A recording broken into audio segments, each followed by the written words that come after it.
Steve in Wenham, Massachusetts writes, "Hi, Paul. When evaluating an audio system or a component, what do you believe is the most critical instrument to focus on? For me, it has been both the piano and cymbals. Cymbals seem especially hard to reproduce, and I just wondered what your thoughts are on that. Thanks for all the videos. I look forward to them every day." Oh, aren't you kind? Well, thank you, Steve. And I hope this one finds you watching it. I really appreciate all the questions. I get so many questions, and some of them are so specific that I just don't include them in these series. Plus, I only do one a day, right? So that means I can only answer 365 questions in a year, and I choose questions that I think will be interesting to most people. And Steve's is a great question.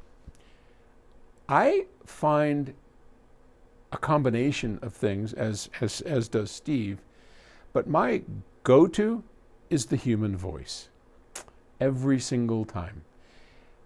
I think we all, since childhood, have a wonderfully innate ability to tell the veracity, the honesty, the accuracy of the human voice.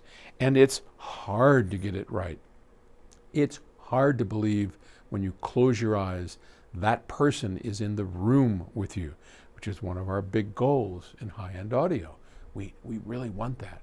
So for me, the human voice is key. Piano, I get, but as I have come to learn, especially because of all my work at Octave Records, with our beautiful Steinway, and then before that, when we were at Animal Lane, there was a very nice Yamaha piano. Those two pianos sound like chocolate and vanilla. I mean, they are so far away from each other. It is, I'm listening to some older recordings that we did at Animal Lane, and the piano doesn't sound like a piano to me anymore. I mean, that's an exaggeration.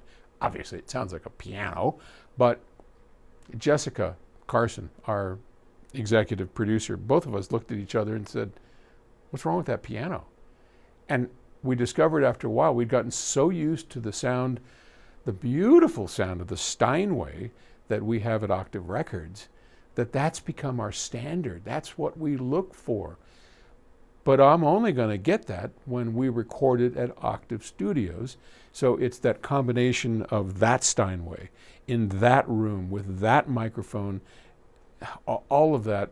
If that becomes the standard for you, then how do you determine if the piano is true to the recording on another piece?